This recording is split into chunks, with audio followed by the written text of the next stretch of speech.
আসসালামু আলাইকুম বন্ধুরা, আজকে একটি নতুন ধরনের পোলাও নিয়ে আসলাম যার নাম কাশ্মীরি পোলাও। আর সেই পোলাওটা এত সুস্বাদু হয় যে কি বলবো। তো তোমরা আমার সাথে প্রথম থেকে শেষ পর্যন্ত থাকো আর দেখতে থাকো এই মজার পোলাওর রেসিপিটা। প্রথমে আমি বেশ কিছু পেঁয়াজ বেরেস্তা করে নেব, কারণ এই পোলাওটাতে যত বেশি পেঁয়াজ বেরেস্তা দেওয়া যায় তত বেশি পোলাওটাতে টেস্ট আসে খুব ভালো, আর পোলাওর একটা খুব সুন্দর সুঘ্রাণ বের হয়ে আসে। তার জন্য আমি এখানে 2 কাপের মতো পেঁয়াজ কুচি খুব ভালো করে লাল লাল করে ভেজে নিয়েছি। এই পেঁয়াজ বেরেস্তাটা আমি যখন পোলাও বসাবো তখন অর্ধেক দিব, আর যখন পোলাওটা একদম রান্না শেষ হয়ে আসবে দমে দিব তখন বাকিটা দিয়ে দিব। এভাবে আমি পেঁয়াজটা প্রথমে ভেজে নিলাম। সেই কড়াইতেই আমি 2 চামচ ঘি দিয়ে এখন ভেজে নিব এই কাশ্মীরি পোলাওর আরেকটি উপাদান বাদাম। এখানে তোমরা যে যেরকম বাদাম পারো দিবে, কাজু বাদাম, পেস্তা বাদাম, কাঠবাদাম, চীনা বাদাম, কিশমিশ, সব ধরনের বাদাম। প্রথমে আমি বাদামগুলো খুব ভালো করে কিছু আস্ত কিছু কেটে নিয়েছি। তোমরা এখানে চাইলে কাজু বাদামও দিতে পারো। এখানে সব বাদাম আমি এক মুঠ করে নিয়েছি। তোমরা এইভাবে বাদামটাও ভেজে নিবে একটু ঘিতে, এতে করে বাদামের টেস্টটাও খুব ভালো আসে এই রাইসটাতে। আর আমি এখানে যে রাইসটা আজকে রান্না করব সেটা হলো বাসমতি চাল দিয়ে রান্না করব।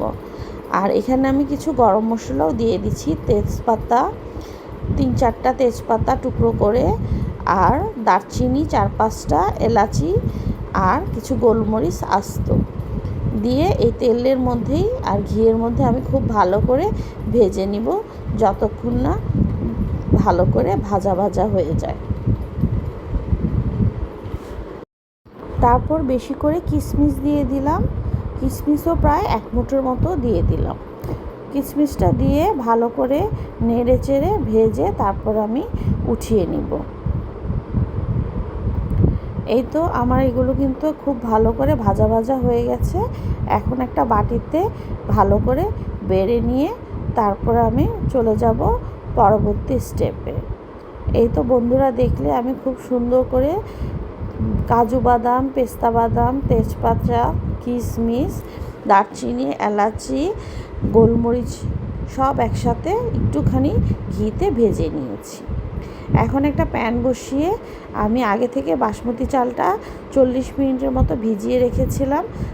ভিজিয়ে তারপরে ভালো করে ধুয়ে ঝরা দিয়ে রেখেছিলাম আরও 10-15 মিনিট।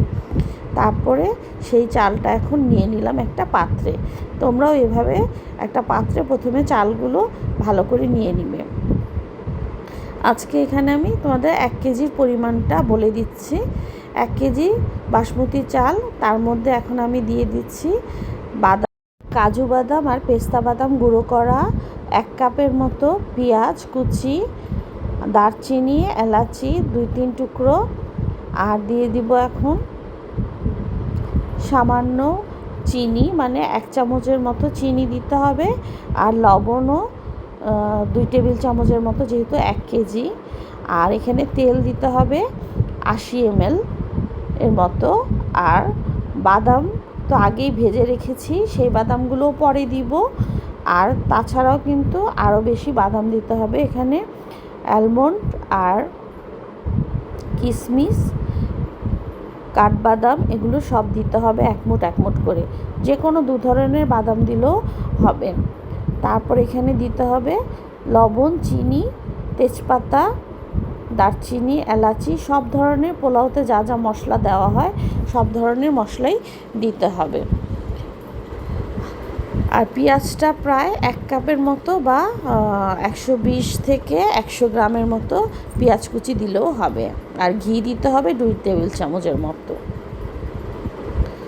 তারপর আমি এখানে তেল দিয়ে দিলাম 80 ml এর মতো। আর দিতে হবে হয় গুঁড়া দুধ 2 টেবিল চামচ, আর না হলে লিকুইড দুধ 1 কাপের মতো ঘন করে গোলানো, সেটা পাউডার দুধ হলেও হবে বা মিল্কভিটা হলেও হবে, কিন্তু একটু দুধ দিতে হবে। দুধটা দিলে এই পোলাওর স্বাদটা কিন্তু খুবই লোভনীয় হবে। আর বাচ্চা বুড়োরা এই পোলাওটা খুবই পছন্দ করে, খুবই মজার এই কাশ্মীরি পোলাওটা। আর এখানে যে রোস্টেড করা পেঁয়াজ বেরেস্তা আর বাদামগুলোও দিয়ে দিচ্ছি। আর এখানে পেঁয়াজ বেরেস্তাগুলোও কিন্তু বেশি পরিমাণ দিতে হবে। আমি কিন্তু 2 টেবিল চামচ পেঁয়াজ কুচি করেছিলাম 2 কাপের মতো, এখানে 1 কাপ দিয়ে দিলাম, আর বাকিটা যখন শেষ পরিবেশনের সময় দিয়ে দিতে হবে। আর এখানে আমি ঘন দুধটাও দিয়ে দিলাম 1 কাপ একদম গোলানো। আর যেহেতু আমি 1 কেজি চালের বলেছি, তার জন্য অবশ্যই আমাকে 1.5 লিটার পানি দিতে হবে। আর পানিটা কিন্তু অবশ্যই টকবগানো গরম পানি দিতে হবে, তা না হলে কিন্তু পোলাওটা নরম হয়ে যাবে। এই তো বাসমতি চালটা যেহেতু অনেকক্ষণ ভিজানো ছিল এবং ঝরানো ছিল, তার জন্য চালটা কিন্তু পরিমাণ মতো গরম পানি দিলেই একমাত্র চালটা খুব সুন্দর হবে। আর এই চালটা কিন্তু ভাজাভাজি করা যাবে না। এভাবেই এখন পরিমাণ মতো পানি দিয়ে আমি চুলার জাল বাড়িয়ে বসিয়ে দিব এবং অনবরত নাড়তে থাকব। দুধটা দিলে কিন্তু লেগে যায়, তার জন্য অনবরত যতক্ষণ না পানি টেনে আসবে ততক্ষণ পর্যন্ত নাড়তে হবে। আর এই পোলাওটা রান্না খুবই সহজ, একদম 15 থেকে 20 মিনিট সময় লাগে, বাকি সব কিছু উপকরণ যদি রেডি থাকে। আমি এই পর্যায়ে চুলার জালটা অনেক বেশি বাড়িয়ে দিয়েছি, যতক্ষণে পানিটা বলক উঠতে সময় লাগে। আর যেহেতু এটা গরম পানি, একদমই সময় লাগবে না, ঝটপট করে চুলার জালটা বাড়িয়ে বলক উঠিয়ে নিব। আর অনবরত নাড়তে হবে, তা না হলে কিন্তু দুধের কারণে আর বাদামের কারণে, যেহেতু বাদামের গুঁড়ো দিয়েছি, লেগে যাবে। বলক ওঠার জন্য আমি একটু ঢাকনা দিয়ে ঢেকে দিলাম, এতে করে তাড়াতাড়ি বলকটা উঠে যাবে। যতক্ষণ পানি থাকবে ততক্ষণ ভালো করে নেড়ে চেড়ে দিতে হবে একটু পর পর।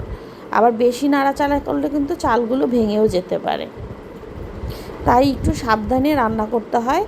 আর এটা কিন্তু বাসমতি চাল দিয়েই বেশি ভালো লাগে। আমার পানিটা যখন একদম চুলা বাড়ানো অবস্থায় টেনে আসবে, তখনই আমি বাকি উপকরণগুলো দিয়ে দিব। আর সেই ক্ষেত্রে কিন্তু পেঁয়াজ বেরেস্তা আর বাদাম ভাজাগুলো দিয়ে দিলেই হয়ে যাবে। আর এই রাইসটাতে কাঁচামরিচ দিতে হয় না, তোমরা যদি কেউ কাঁচামরিচ খেতে চাও সেক্ষেত্রে কাঁচামরিচ দিবে। আমি এখানে একদম কাশ্মীরি পোলাওটা যেভাবে আমি শিখেছি সেইভাবেই করে দেখাচ্ছি, এখানে কাঁচামরিচ দেওয়ার প্রয়োজন হয়নি।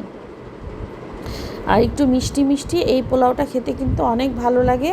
অনেকে এটা সার্ভ করার সময় বেদানাও দিয়ে থাকে এবং খুবই ভালো লাগে তখনও। আমি অবশ্য আজকে বেদানা দিইনি, শুধু পেঁয়াজ বেরেস্তা আর বেশ কিছু ড্রাই ফ্রুটস দিয়েই এই পোলাওটা তৈরি করে নিলাম।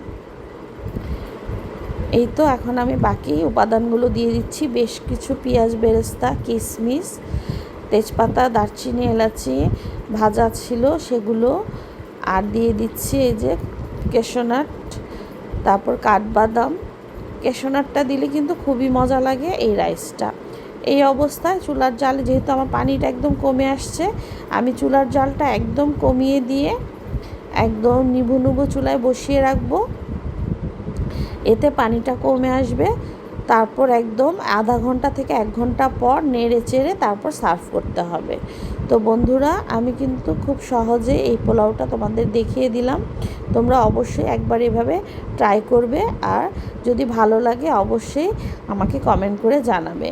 তোমরা অবশ্যই বাসমতি চাল দিয়ে এই পোলাওটা করে দেখতে পারো, খুবই লোভনীয় হয় এই রেসিপিটা। তো আজকের মতো বিদায় নিচ্ছি। আল্লাহ হাফেজ। এতক্ষণ সবাই পাশে থাকার জন্য ধন্যবাদ।